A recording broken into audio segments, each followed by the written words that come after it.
I want you to take a second and just picture the Statue of Liberty in your mind. Like, really see her. Hmm. You are probably picturing that massive, oxidized green copper figure just standing out there in the harbor. Maybe you think of, like, eighth grade field trips, or you associate her with Ellis Island. Right, huddled masses and American immigration policy. Yeah, exactly. Yeah. She is, for all intents and purposes, scenery. I mean, he's a logo. We slap her on license plates. We print her on postcards.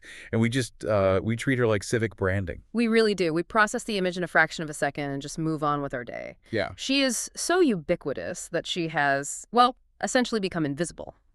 But our mission for this deep dive is to unpack a piece of source material that completely flips that perspective. Oh, absolutely. The material we are looking at today argues that the woman standing in the harbor is not a political metaphor at all. She is a primordial goddess hiding in plain sight. Hiding right there in the harbor. Right. Okay, let's unpack this. Because taking something so fiercely familiar and reimagining her as a cosmic entity is just wild to me. It's huge. It is like realizing you have been using a sacred artifact as a paperweight for your entire life. That's a perfect way to put it. It is a profound paradigm shift. The core thesis we're exploring asks us to look past the civic branding, to look past that tablet with the 1776 date inscribed on it. Right. The argument is that she is the guardian of crossings, and that iconic torch she's holding is not just, decorative lighting. Yeah. It represents the illuminating principle of consciousness itself. We are talking about a light from before civilization even had a name. A light from before civilization. I mean, that is a massive claim to wrap our heads right around. It really is. To really understand what she truly is, we have to go back and explore the ancient names she has been given. And what's fascinating is how these different historical blueprints fundamentally contradict each other. Yeah, they do. So let's start with the Roman face. Right. So the Roman tradition named her Libertas. And what's really fascinating here is how the Romans approached the divine feminine. How so? Well, whenever human institutions encounter that kind of boundless energy, there is an immediate, almost desperate urge to domesticate it, to, put a fence around it. Oh, for sure. Make it manageable. Exactly. So the Romans made Libertas the goddess of freedom, but specifically for emancipated slaves. When a slave was freed, they were given a cap called a pileus. Okay. The state stamped her image on coins, and they built her a temple on the Aventine Hill. They made her a functioning part of the civic religion, effectively putting her to work for the state. I have to push back on that Roman interpretation, though. It just feels so impossibly small. It does, yeah. Reading through the analysis, comparing the Roman attempt to domesticate her into a state religion is, well, it's like trying to make a thunderstorm the mascot of a local bank. A thunderstorm is a bank mascot. I like that. Right. Like, sure, you can draw a little lightning bolt on your corporate brochure and you can stamp her face on a coin, but you do not own the storm. No, you don't. Her formal name, the one that designers actually gave her, is Liberty Enlightening the World. That is a cosmic scale. That is not a national jurisdiction. I see why the bank mascot analogy makes sense, definitely. But we have to remember that for the Romans, incorporating her into the state was a revolutionary act at the time. Oh, interesting. Legitimizing freedom through state infrastructure was how they made that concept real in daily life. But the underlying point of the source material remains valid.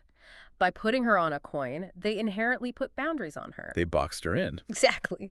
They defined where her freedom started and where it stopped. And the text argues her deeper register isn't about political freedom from a specific human bondage. Right. It's about the fundamental condition of the liberated soul, a soul that has burned away every cage built from fear.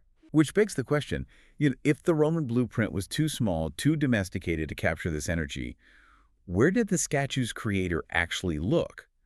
Because he clearly didn't just use the Roman model. No, he didn't. Bartholdi, the designer of the statue, worked in deliberate consultation with classical imagery that predates the Roman Empire. Okay. Scholars of iconography look at the visual structure of Lady Liberty and see a deep, undeniable resemblance to the Greek goddess Artemis. Artemis. Now that is a totally different vibe. Completely different. She operates on a completely different frequency from the domesticated Roman Libertas.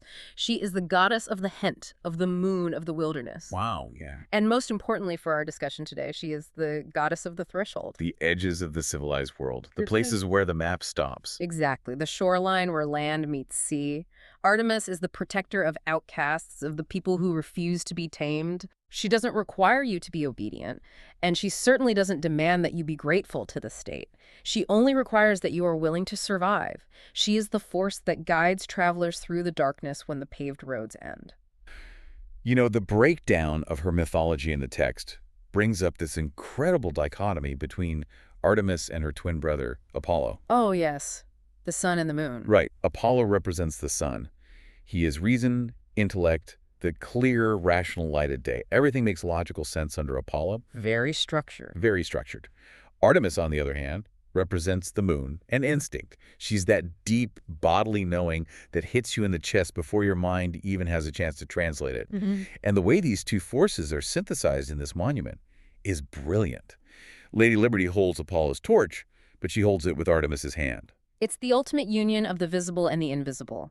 We are looking at reason in the service of the untamable. Think about what that actually means in practice. It's like having a high-powered flashlight of pure logic and intellect, but trusting your wild, untamed gut on which dark path to actually walk down. Right. It's not a contradiction at all. It is the most complete, potent form of illumination. You need both to navigate the wilderness. You really do. And if we connect this to the bigger picture, we have to look at how this mythological mashup translates into our modern era. Okay, yeah. If her visual form is this cosmic synthesis of Apollo and Artemis, what do we make of the famous words attached to her? We have the visual symbolism, but the words are what most people actually remember. Right, the plaque on the pedestal, everyone knows the lines. Give me your tired, your poor, your huddled masses yearning to breathe free. This is Emma Lazarus's poem from 1883, The New Colossus. And this is the part of the deep dive where the source material completely reinterprets something we all thought we understood. We grew up thinking this was just, a nice poem about immigration. Exactly. But when Emma Lazarus wrote that poem, the argument here is that she was not writing immigration policy. Right. Whether she knew it consciously or not, she was channeling theology. She specifically gave the statue the title Mother of Exiles. I just love that phrase, Mother of Exiles. Yeah. Let's translate that concept from like a political border welcome center to the cosmic level. Okay. The premise is about receiving souls who have been exiled from themselves. Think about what it feels like to strip off the professional mask you wear all week. Oh, yeah. That exhaustion. Exactly. This primordial mother receives you when you have wandered way too far from your own essence trying to please everyone else. Yeah. And she loves you not for your accomplishments, not for your legal status or how impressive your resume is. Right. She loves you simply for the raw fact of your existence. Her message is essentially, I have always known you. You were never actually lost. It's beautiful. Emma Lazarus managed to put language to a truth that was already, vibrating in the copper. Yeah. But even with the poem bolted right there on the pedestal, the culture completely missed the deeper meaning. We read it as a practical policy statement instead of a spiritual invitation. Which brings up a massive, unavoidable question. If she represents this profound, unconditional love, this ultimate liberation from every false structure and societal expectation, why do most of us just see a piece of green scenery? How do we take a primordial goddess of unconditional love, stick her in the harbor, and essentially say, great, you're the bouncer for New York now? Right. How did that happen? Yeah, what is the mechanism behind that collective amnesia? Well, the text says we have to look at how cultural memory is managed. The material posits that there are two distinct layers to this forgetting. Okay. The first is systemic erasure. The primordial mother wasn't forgotten out of simple ignorance. She was overwritten because her truth was entirely incompatible with the structures of power that were being built. Because if you're trying to build an empire, you cannot control a population that feels unconditionally loved. You need them to feel like they lack something. Precisely. Think about the mechanism of control over centuries.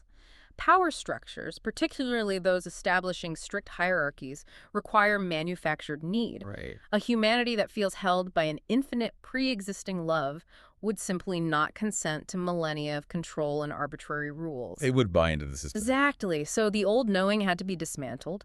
Sacred groves were burned down. Midwives and women who held the communal knowledge were killed.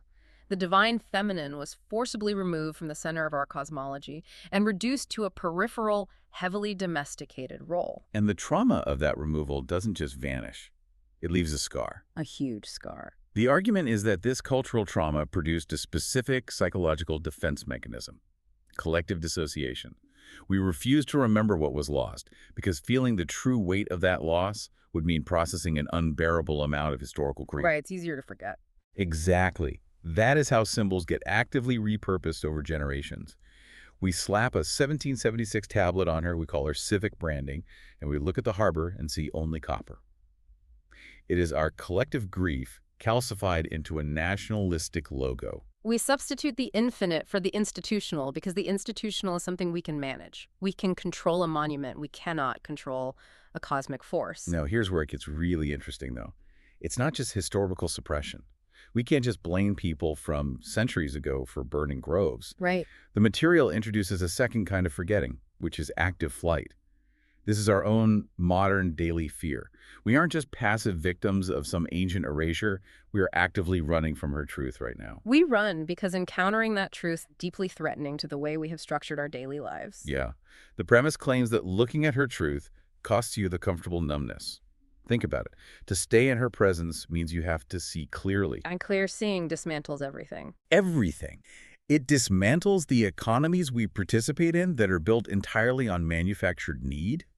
It dismantles the stories you tell yourself about why you aren't free, or why you have to stay in a job you hate, or why you have to keep up a certain image. Yeah, those are hard truths to face. We choose to stay inside tiny, cramped cages because the pure, unfiltered light of the open sky is genuinely terrifying. It really is. And this raises an important question about the psychological cost of living this way. If we connect this to the bigger picture, this historical erasure, and our active flight directly to daily psychology, Right. we run into the concept of the modern ache. It is described beautifully as a phantom limb of the soul. Oh, I love that. A phantom limb of the soul. Denying this primordial mother, trying to lock her in a box of civic branding, doesn't actually make her disappear.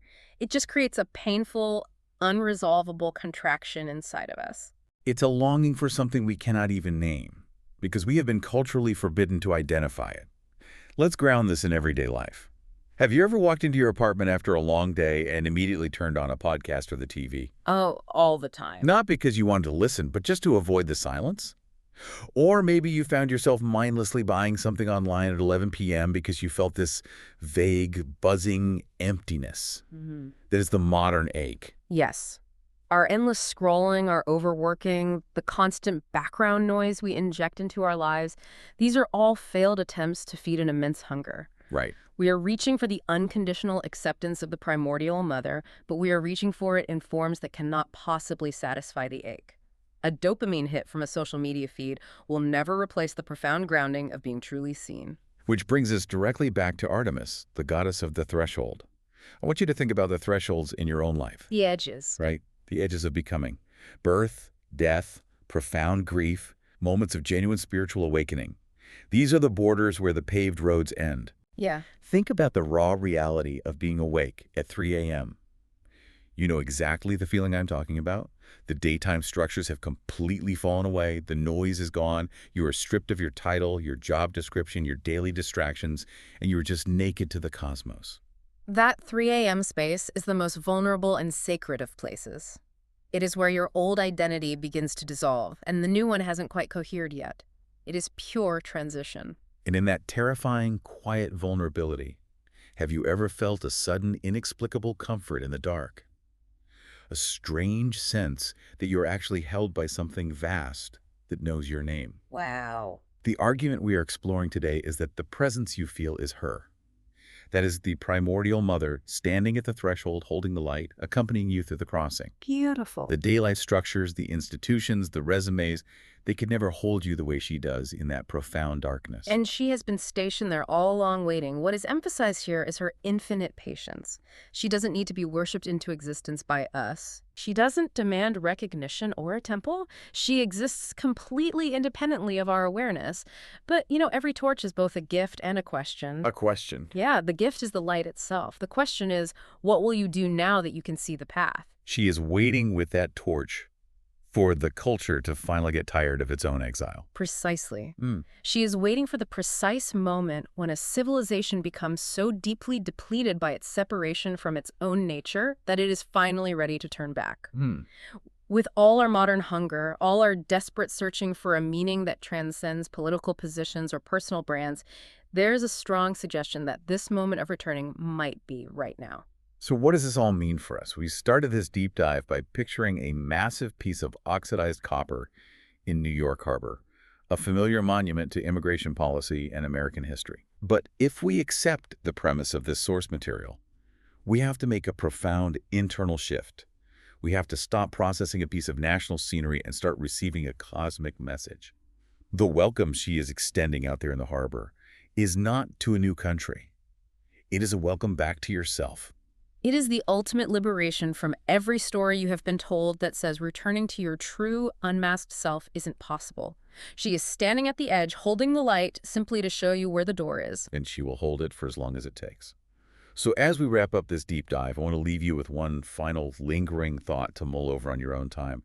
We talked about how looking at her truth costs you your comfortable numbness. It forces you to finally see the cage you have been living in. So if that torch truly illuminates everything, and the welcome she offers is an invitation to return to your own wild, uncaged nature, what comfortable illusions in your own life would have to dissolve right now for you to finally accept that light?